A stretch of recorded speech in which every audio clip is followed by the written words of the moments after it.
Hello my dear students, once again welcome back to my channel Scholarly Minds and I hope you all are doing great. So ये जो video है ये आपका language through literature का जो paper है उसके यूनिट 2 से रिलेटेड है। इससे पहले मैं यूनिट 1 बना चुकी हूँ, तो अगर आपने यूनिट 1 का वीडियो नहीं देखा है तो उसका लिंक आपको मिल जाएगा डिस्क्रिप्शन में।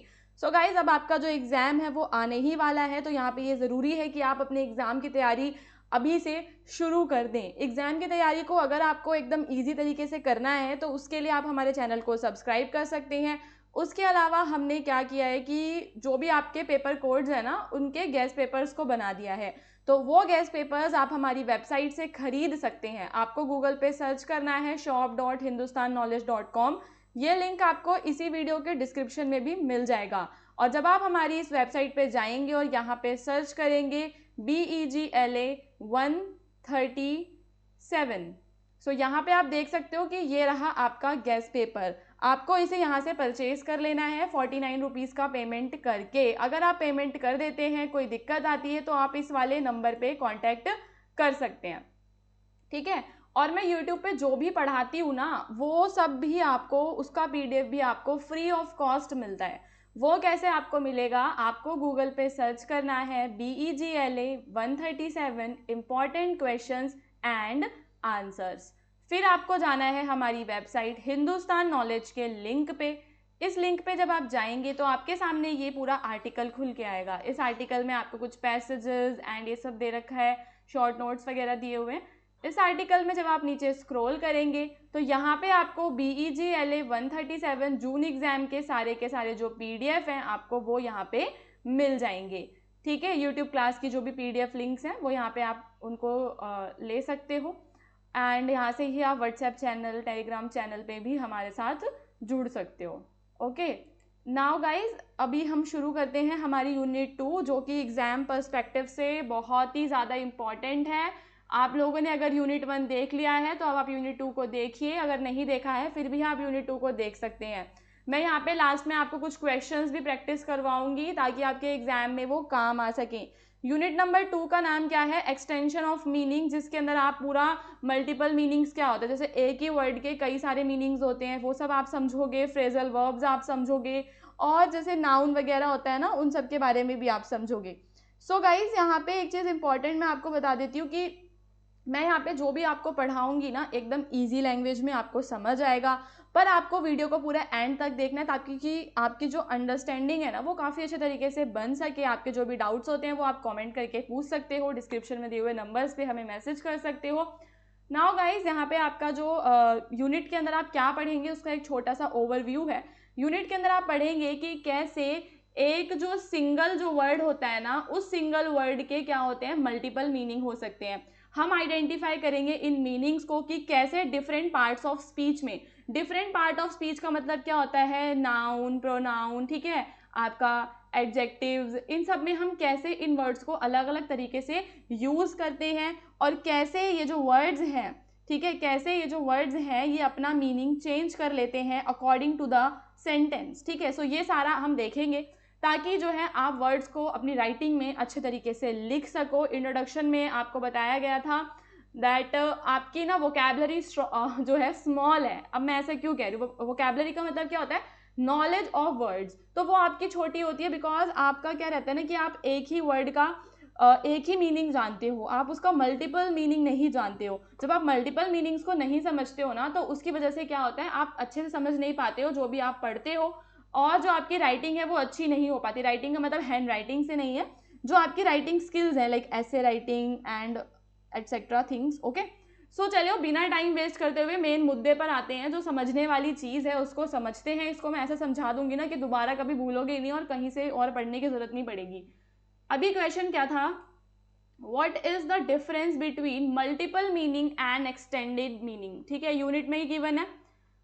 आपको बताना है कि मल्टीपल मीनिंग्स और एक्सटेंडेड मीनिंग्स क्या होते हैं। अगर आपको नहीं पता कोई बात नहीं, यहीं पे देखते रहो, सब समझ आएगा। एक्सटेंडेड मीनिंग्स का मतलब क्या होता है? These meanings are not basic meaning नहीं होते, ये होते हैं क्रिएटिव और इमेजिनरी। जैसे अगर हम कोई पोयम पढ़ते हैं, कोई पोयम हम पढ़ते हैं तो उसके अंदर हम क्या देखते हैं कि जो पोइट है उसने अपनी इमेजिनेशन का यूज़ किया रहता है, एक हद तक उसकी इमेजिनेशन गई होती है है ना, तो वो क्या रहता है आपका इमेजिनेटिव होता है, एक्सटेंड कर दिया मतलब मैंने उसका मीनिंग, समझ में आ रहा है। उसके बाद आपका क्या होता है, न्यू मीनिंग जो होता है ना वो ओरिजिनल वन से कहीं ना कहीं थोड़ा सा पर कनेक्टेड भी हम देखते हैं, ठीक है। अब इसको आगे समझेंगे कि कुछ एग्जाम्पल से, जैसे कि समझो एग्जाम्पल क्या है, वर्ड है light, okay, light is a word and it is a noun. अब कुछ सेंटेंसेस को देखो, we don't get any sunlight here, यहाँ पे लाइट का मतलब रियल लाइट से है। Throw some light on this matter, यानी कि कुछ एक्सप्लेन करो। Buddha was the light of Asia, यानी कि वो विजडम और नॉलेज देते थे, लोगों को जागरूक करते थे। Come into the light of day, light of the day, be made public और नोन, जब हम किसी चीज को पब्लिक कर देते हैं। So in this example light is use in a special और poetic way, these are called extended meanings. तो यानी कि क्या मतलब समझे आप लोग कि मैंने उसको स्पेशल तरीके से यूज कर दिया, तो ये उसका क्या हो गया, एक्सटेंडेड मीनिंग हो गया। अभी तो मल्टीपल मीनिंग क्या होता है, अब देखेंगे इसको। मल्टीपल मीनिंग्स में डिफरेंट बट वो रियल ही रहता है, like a word can have more than one real meaning, these meanings are used in daily life. Our baggage is light, हमारा जो बैगेज है वो हल्का है। ही हैज लाइट ड्यूटीज, यानी कि उसको हार्डवर्क नहीं करना। तो कहीं ना कहीं ये जो इसका बेसिक जो है वो क्या है, कम को डिनोट कर रहा है ये, है ना, कम को। कम का मतलब क्या होता है, less. Both meanings are basic and real, just use in different situation. तो हम क्या देखते हैं कि दोनों मीनिंग्स जो हैं वो बेसिक हैं और रियल हैं। मल्टीपल मीनिंग्स में different real uses of a word. Multiple में क्या होता है, एक वर्ड का जो मीनिंग होता है ना वो आपका रियल रहता है और उसको बस अलग अलग जगह यूज करते हैं। एक्सटेंडेड में उसका जो मतलब यूज है वो थोड़ा सा क्रिएटिव हो जाता है बट थोड़ा सा कनेक्टेड रहता है ओरिजिनल आइडिया से। इसको फिर से एग्जाम्पल से देख लेते हैं ताकि आप लोगों को कोई डाउट ना रह जाए। देखो एक्सटेंडेड मीनिंग में क्या था कि लाइट के अलग अलग एग्जाम्पल दिए हुए थे और मीनिंग कितना ज्यादा अलग आ रहा था निकल के, बट एक बेसिक आइडिया था, ठीक है, बेसिक आइडिया हमें देखने के लिए मिल रहा है। वहीं यहाँ पे लाइट का मतलब not heavy not hard work से आ रहा है ना। सो ये आपका क्या हो गया, आपका मल्टीपल मीनिंग हो गया। अब हम चलेंगे रिलेटेड मल्टीपल मीनिंग को समझेंगे कि रिलेटेड मल्टीपल मीनिंग्स क्या होते हैं। So sometimes a word has more than one real meaning, एक वर्ड का एक से ज्यादा क्या हो सकता है, रियल मीनिंग्स हो सकते हैं। जैसे कि बियरर, बियरर का मतलब होता है जो किसी चीज को कैरी करता है, ठीक है, जैसे कि the bearer of this letter, the bearer of this letter, या फिर पे द बियरर जो चेक पे लिखा रहता है। इंग्लिश में एक सर्वेंट के लिए भी हम इसको यूज करते हैं। ऐसे ही कैप का मतलब क्या होता है, cover something, like a cap for your head, यानी कि वो कवर कर रहा है हेड को। A cap for a bottle, यानी वो कवर कर रहा है बॉटल के टॉप को। सिमिलरली फ्लाई होता है, birds fly, pilot fly, plane, so ये हमारा एयर में मूव करने से रिलेटेड है। वैसे ही taking care of young children, nursery जो वर्ड होता है ना वो बच्चों की केयर से रिलेटेड होता है। ऐसे ही वॉच किससे रिलेटेड होता है, जब हम लुकिंग या ऑब्जर्विंग को समझते हैं, देखना या ऑब्जर्व करना। ऐसे ही फुट आपका लोएस्ट और किसी चीज के बेस पार्ट से रहता है, जैसे कि the he hurt his foot या the foot of the mountain, तो किस रिलेटेड है, ये बेस पार्ट से रिलेटेड है। तो क्या समझ में आया कि जो रिलेटेड मल्टीपल मीनिंग होते हैं, a word has a different meanings but all meaning are connected. The word is used in different situation but the main idea stays the same। तो यहाँ पे इन सारे एग्जाम्पल में आपको मेन आइडिया दिखाई दे रहा है। मेन आइडिया क्या था, कैरिंग। कैप में क्या था मेन आइडिया, कवरिंग करना, ठीक है। फ्लाई में क्या था, मूविंग एयर थ्रू एयर था, ठीक है, इस तरीके से था आपका। नर्सरी में क्या था, टेकिंग केयर, यंग चिल्ड्रन की केयर करना, ये सारा था। अब हम देखेंगे multiple meaning of a word use as the same part of a speech. इसका क्या मतलब है कि सेम पार्ट, जैसे कि नाउन के अंदर ही वो नाउन ही रहेगा पर फिर भी उसका मल्टीपल मीनिंग निकल के आएगा। जैसे कि sometimes a word can have different meanings but still be the same type of the word, यानी कि कोई भी जो वर्ड होगा उसका मीनिंग हमें क्या देखने के लिए मिलेगा, डिफरेंट देखने के लिए मिलेगा, बट वर्ड जो है वो सेम टाइप का, यानी कि नाउन है तो नाउन ही रहेगा, वर्ब है तो वर्ब ही रहेगी। एग्जाम्पल क्या है, the word key use as a noun and a verb हम देखते हैं, जैसे कि की को मैं एज अ नाउन यूज कर सकती हूँ, पर फिर भी मेरा सेंटेंस अलग अलग होगा। देखो, he bore the key of this box, यानी कि tool use to open the box, यहाँ पे की का मतलब क्या आ रहा है कि यहाँ पे एक तरीके का क्या है, हमारा टूल है। At the end of the unit there is a key to exercise, यानी कि यहाँ पे आ रहा है क्या, एक्सप्लेनेशन के लिए आ रहा है, ठीक है, एक्सप्लेनेशन के लिए आंसर दे रखे होते हैं ना एक्सरसाइज के आंसर्स, तो उससे उसके लिए यहाँ पे आ रहा है, ठीक है। अब यहाँ पे आगे देखेंगे, जैसे कि the key of the type writer, यहाँ पे की का मतलब क्या है, बटन से है। रॉन्ग की का मतलब यहाँ पे क्या है, म्यूजिकल नोट से है। तो मैंने देखा कि की जो है वो नाउन ही रहा, पर उसके हमने क्या देख लिए, मल्टीपल मीनिंग देख लिए, और वो भी अलग अलग सेंटेंसेस में जो निकल कर आते हैं। ऐसे ही अब मैं वर्ब को समझूंगी, जैसे कि verb actions, the sitar has to be keyed properly, तो यहाँ पे कीड का मतलब क्या है कि उसका एडजस्टमेंट करना। फिर the factory is keyed to produce goods for the army, यानी कि सेटअप की गई है, तो यहाँ पे एज अ वर्ब भी हम इसको देख रहे हैं। तो यहाँ पे क्या कॉमन देखने के लिए मिलता है कि all meaning of key are about helping to get a result.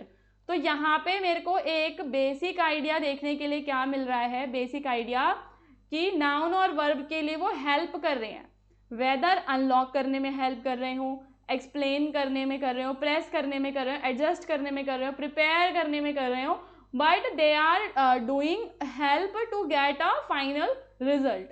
So यहाँ पे जो वर्ड की है, a word like key can have different meaning if it's the same part of the speech. You can understand the right meaning by looking at the sentence or a situation. तो बस हमें क्या करना होता है, वहाँ पे हमें उस सेंटेंस को पढ़ना होता है और उस सिचुएशन के हिसाब से क्या उसमें रहता है, क्या कॉमन आइडिया है, ये सारी चीज़ें जो हैं वो आपको पता लगानी होती हैं। आई होप आप समझ रहे होंगे।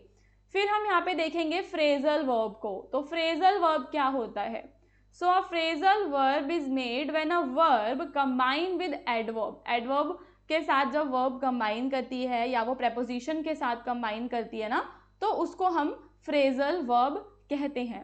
कुछ एग्जाम्पल से समझेंगे, जैसे कि टेक अप। टेक एक क्या है, टेक एक आपकी वर्ब है, अब एडवर्ब है, तो let's take up this matter with the principal, यानी कि इस मैटर को डिस्कस करते हैं, इसके बारे में बात करते हैं। तो टेकअप का मतलब क्या हो गया, डिस्कस करना या स्टार्ट टॉकिंग अबाउट। फिर एक हमारा क्या होता है, टेक इन। टेक इन का मतलब क्या होता है, don't be taken in by false promise, यानी कि डिसीव्ड और ट्रिक मत हो, यानी कि पागल मत बनो। टेक टू का मतलब होता है लेकर जाना। A child took to music like a duck to water, यानी कि started liking, doing something easily. यहाँ पे टेक टू आपका क्या है, टेक टू आपका एक, जस्ट अ मिनट, कितने एग्जाम्पल्स हो गए, हाँ 3 हो गए। जो पहला वाला क्या था आपका, टेकअप था। टेकअप में हमने क्या समझा इसको, कि जब हम किसी चीज के बारे में बात करना शुरू कर रहे हैं, टेक अप द मैटर। वहीं टेक इन का मतलब क्या था, फॉल्स प्रोमिसेस, जैसे किसी को डिसीव करना, किसी को धोखा देना। तो डोंट बी टेकन इन यहाँ पे आ रहा है किसके लिए, डिसीव करने के लिए यूज हो रहा है। फिर आपका क्या है, टेक टू है, यानी कि किसी चीज को जब हम लाइक करना शुरू कर, the child took to music like a duck to water, यानी कि बच्चे ने म्यूजिक को लाइक करना शुरू कर दिया, जैसे एक डक वाटर के अंदर रहती है, जैसे उसमें पूरा घुल मिल जाती है, आसानी से बच्चे ने वो शुरू कर दिया। टेक ओवर का मतलब क्या होता है, जब हम किसी चीज को अंडर कंट्रोल ले लेते हैं, जैसे कि the government has taken over the coal mines. Take off का मतलब होता है क्या, ग्राउंड को छोड़ देना, उड़ने लग जाना। The plane took off to the sky. तो ये सारे आपके फ्रेजल वर्ब्स हैं जो इंग्लिश में कॉमन होते हैं, इनका मीनिंग अलग रहता है। इन्हें समझने के लिए आपको पूरा फ्रेज समझना होगा, खाली वर्ब को समझने के लिए तो बेसिकली पता है क्या होता है, जो फ्रेजल वर्ब्स होती है ना, उनको आपको ना याद ही करना पड़ता है, क्योंकि उसका कोई ऐसा ट्रिक नहीं रहता। फिर आपका जो 6th पॉइंट है वो क्या है, a word use as different part of a speech. इसको हम समझेंगे कि कैसे नाउन वर्ब एडजेक्टिव में वो यूज होते हैं। तो अ word can be a noun in one sentence and a verb in another. क्या मतलब है इसका, एक वर्ड एक सेंटेंस में नाउन की तरह कर सकता है काम और दूसरे में वर्ब की तरह भी कर सकता है। जैसे कि part of this town are beautiful, यानी कि एरिया की बात हो रही है। पर अगर मैं कहूँ पार्टिंग ये यहाँ पे आपकी क्या आ गई, वर्ब आ गई कि वो अपने बालों का पार्टिंग कर रही है, सेपरेट कर रही है। चार्म का मतलब होता है to protect, he cast a charm to protect a magic spell, ठीक है, sorry, he cast a charm to protect himself, यानी कि वो एक चार्म लेकर आया। चार्म क्या है यहाँ पे आपका, मैजिक स्पेल। मैजिक स्पेल का मतलब समझते हो ना, जो कोई ताबीज या कुछ जादुई चीज है। She can charm you with her smile to please और विन समवन ओवर, यानी कि वो आपको अपनी स्माइल से आपको प्लीज कर सकती है, आपका दिल जीत सकती है। इट्स लाइक सम वर्ब है ये, ठीक है। देन आपका कपल होता है, a couple of year ago. Couple of year आपका ये कौन सा नाउन हो जाएगा, ये आपका कलेक्टिव नाउन में आता है ना, आपने पढ़े होगा। And the train carriage were couple together, यानी कि ज्वाइंड है, वो ज्वाइंड हो गया यहाँ पे, तो ये वर्ब हो गई। तो इस तरीके से मैंने क्या आपको अभी समझाया है कि कैसे एक ही वर्ड जो होता है ना, वो नाउन भी हो सकता है आपका और वो आपकी वर्ब भी हो सकती है। फिर ऐसे ही एक ही वर्ड नाउन भी हो सकता है, एडजेक्टिव भी, जैसे कि kind, he paid in kind. Kind का मतलब पता है क्या होता है, किसी को जब हम पैसे ना देकर उसको कुछ गिफ्ट दे दें, कुछ ऐसी गुड्स दे दें, चीज़ें दे दें उसकी हेल्प करने के लिए, ठीक है। ऐसे ही एडजेक्टिव कब होगा, जब मैं दूसरों के प्रति काइंड रहूंगी, केयरिंग रहूंगी, नाइस रहूंगी। ऐसे ही वर्ड जो नेगेटिव है उसको एज अ नाउन हम यूज करेंगे, the answer is in the negative means no, और एडजेक्टिव की तरह हो जाएगा तो वो the test result was negative, जहां पे उसका मतलब आ रहा है शोइंग एब्सेंस या फिर नॉट पॉजिटिव। सोवरन जो होता है, the sovereign appoint the prime minister, यहाँ पे सोवरन वर्ड किसके लिए यूज हो रहा है, किंग या फिर क्वीन के लिए यूज हो रहा है, which is a noun because noun is the name of a person, place और थिंग। एडजेक्टिव हो रहा है we live in a sovereign country, यानी कि एक इंडिपेंडेंट कंट्री में, एक संप्रभु देश में हम रहते हैं। ऐसे ही एक वर्ड है जनरल, तो he is a general in the army, यानी कि वो हाई रैंक पे हैं। And we have a general election next month, और हमारा नेक्स्ट मंथ जनरल इलेक्शन है। So a word can change its meaning depending on how it is use. तो हम क्या देखते हैं कि एक जो वर्ड है वो अपना मतलब बदल देता है, किस चीज़ पर डिपेंड करता है कि हम उसको कैसे यूज करते हैं। नाउन की तरह यूज करते हैं, वर्ब की तरह यूज करते हैं, एडजेक्टिव की तरह यूज करते हैं। मीनिंग्स ऑफन रिलेटेड होते हैं और वो वर्ड के रोल के हिसाब से जो है वो चेंज हो जाते हैं, ठीक है। अब यहाँ पे हम अपनी एक्सरसाइज को शुरू करेंगे, आपके जो भी डाउट्स वगैरह होंगे ना वो यहाँ पे क्लियर हो जाएंगे। सो क्वेश्चन नंबर 1 में आपको दे रखा है कि आपको ना आइडेंटिफाई करना है, ये जो स्पिरिट वर्ड और आर्ट वर्ड यहाँ पे यूज हो रखा है वो as a extended meaning use हुआ है या फिर आपका लिटरल मीनिंग में यूज हुआ है। तो some people believe that the spirit of a man leaves his body after death. तो यहाँ पे स्पिरिट का मतलब कुछ एक डीपर आइडिया लग रहा है ना हमें, ऐसा कोई मतलब फिजिकल नहीं है, ये एक डीप आइडिया है। सो ये आपका क्या हो जाएगा, ये हो जाएगा आपका एक्सटेंडेड मीनिंग, ठीक है। फिर we are going to put him in spirit, ये भी यहाँ पे उसका ये हो जाएगा उसका लिटरल मीनिंग। स्पिरिट का मतलब क्या होता है, spirit means a type of, यहाँ पे स्पिरिट का मतलब क्या है, टाइप ऑफ स्ट्रॉन्ग एल्कोहल, ठीक है। एल्कोहल लाइक विक्सी कह रही हूँ, सॉरी, विस्की। देन आपका थर्ड वाला है Ranjit ji understood the art of the game cricket. तो यहाँ पे आर्ट आपको दिया हुआ है ना, आर्ट क्या होती है, स्किल, कोई टेक्निक, यही तो होता है आर्ट। तो यहाँ पे इसका मीनिंग कैसे यूज हो रखा है, एक्सटेंडेड मीनिंग यूज हो रखा है, बिकॉज इसका यहाँ पे एक आपको ब्रॉडर सेंस देखने के लिए मिल रहा है। क्या देखने के लिए मिल रहा है गाइस, ब्रॉडर सेंस आपको यहाँ पे इसका देखने के लिए मिल रहा है। अब यहाँ पे फिल इन द ब्लैंक्स आ गए भाई, इंपॉर्टेंट है ये, इस तरीके के क्वेश्चंस आपके एग्जाम में भी आते हैं, ओके।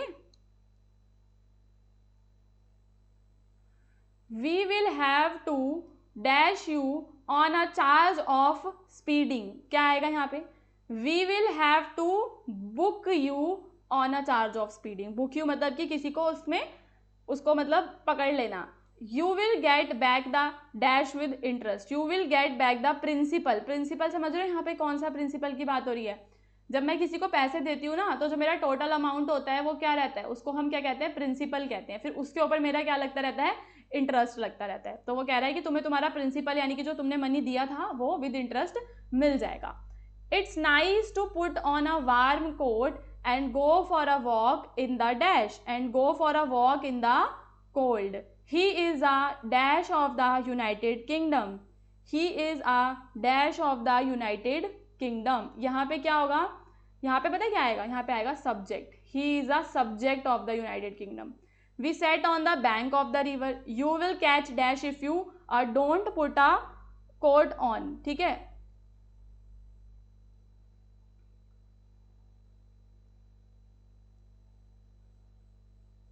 ओ इसमें नंबरिंग गलत हो गई है शायद से, सब्जेक्ट आ जाएगा, ठीक है।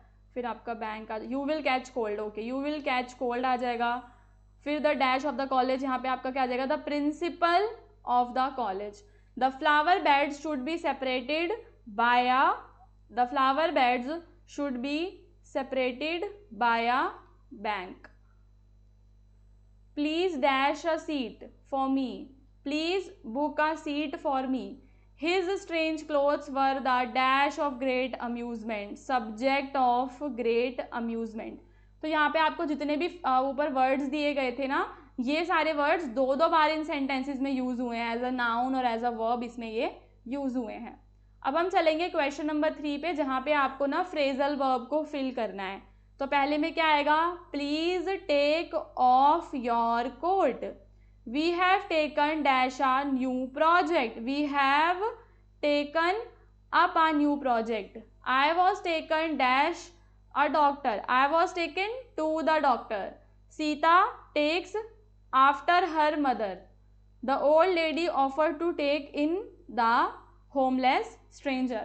So guys, this is all for your unit 2. अगर आपको वीडियो अच्छा लगा हो तो लाइक कमेंट करके बता दिया करो that you liked it, it's a great content, और एनीथिंग जो भी आपको कमेंट करना हो।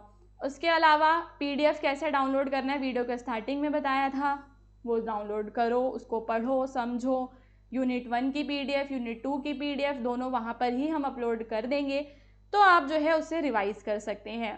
अगर आपको यूनिट 3 भी चाहिए तो कमेंट करके बताना, या फिर मैं ऐसा करती हूँ कि केवल जो एग्जाम के लिए इंपॉर्टेंट यूनिट्स हैं उन्हें कवर कर देती हूँ पहले। ओके।